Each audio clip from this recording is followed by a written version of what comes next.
Hey everyone, and welcome. Let's talk about something huge, something every single company has to deal with, change. A new software system, a big merger, whatever it is, we're going to dig into why these big plans so often just fall apart, and more importantly, how you can make sure yours actually succeeds. All right, let's get into it.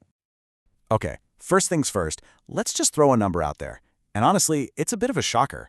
Get this, research shows that about 70%, 70, of all big change projects, they fail. They just don't hit their goals. Think about that for a second.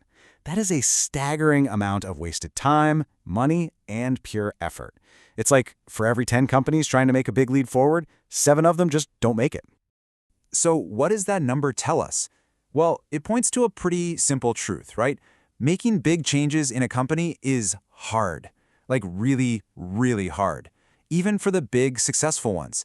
So you have to wonder, what's going on here? What's the secret ingredient that's missing? Why is getting this right so incredibly rare? And what's really interesting is that we usually blame the wrong thing.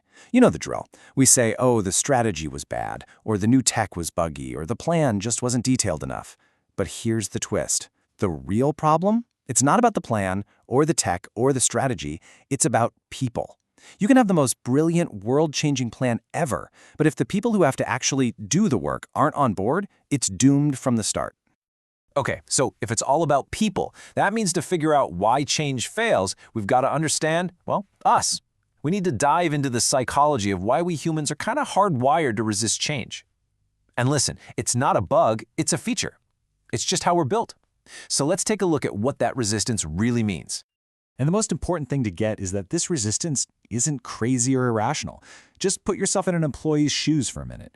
Change means uncertainty. It's scary. It yanks you right out of your comfort zone, that place where you know what you're doing and you feel safe.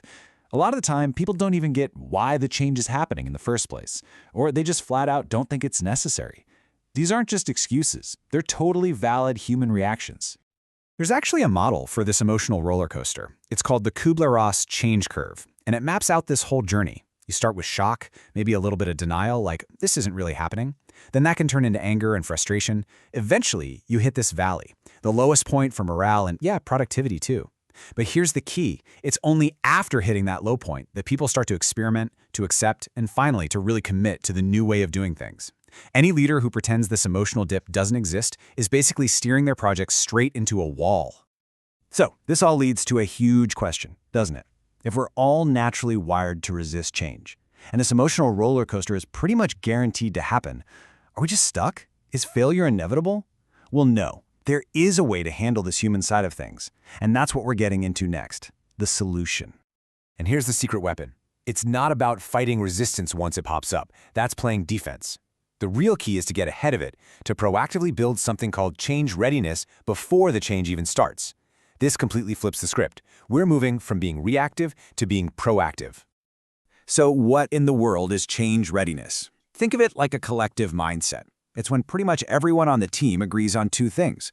First, that this change is actually necessary, and second, and this is the big one, they believe they can actually do it, that the team, the company, they have what it takes to succeed. So it's not just nodding along, it's a real deep confidence that, we got this. And this really breaks down the difference between the old way and the new way. You've got the top-down command, right? That's all about enforcing change. It just tells you what is happening, and that's what sparks all that resistance we talked about. It's just managing a process. But the new way, building readiness from the ground up, that's about enabling change. It focuses on the why and the how. And when you do that, you get acceptance. You're not just managing a single project. You're building a muscle for change that you can use again and again. Okay, so this change readiness thing sounds good, right? But how do you actually do it? It's not magic. This is where leaders, managers, HR teams, this is where they can really step up. There's a real playbook for this, with some classic models and pillars that actually work. One of the most powerful models for this is super simple. It comes from a psychologist named Kurt Lewin. He saw it in 3 steps. Step 1, unfreeze. I love that analogy. You literally have to melt the old way of doing things. Show everyone why the status quo isn't working anymore. Make the case for why we need to change. Step 2, change. This is the messy middle part. You're remolding things. This is where you give people the training, the support, the clear directions they need. And then, step 3, refreeze. This is the step almost everyone forgets, and it is so crucial. You have to solidify the new way, reinforce the new behaviors, celebrate the small wins, make it so the change doesn't just melt back to the old way. And if we drill down even more, it all stands on three main pillars. First, communication.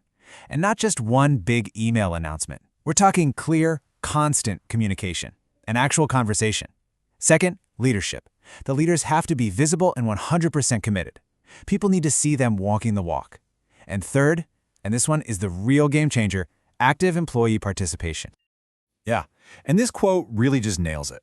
You can't just cook up a plan in a conference room and then drop it on everyone and expect them to be happy about it. It just doesn't work that way. When you actually involve people in designing the change, well, that's not just being nice, it's absolutely critical. It gives them a sense of ownership. And suddenly, the people who might have resisted the change, they become its biggest champions. All right, let's pull all this together. We've looked at why so many big changes fail, but we've also looked at the playbook for how to make them succeed. And it all boils down to a really powerful shift in how you think about it. So if you walk away with just one thing today, let it be this. The goal isn't to manage a change. That makes it sound like a project with a finish line. No, the real goal is to build a capacity for change, to create a company culture that's just adaptable, where people are ready to evolve all the time. That's what makes an organization truly resilient and ready for whatever the future throws at it. And that really leaves us with a final question for you to think about, because there's always a next time, right?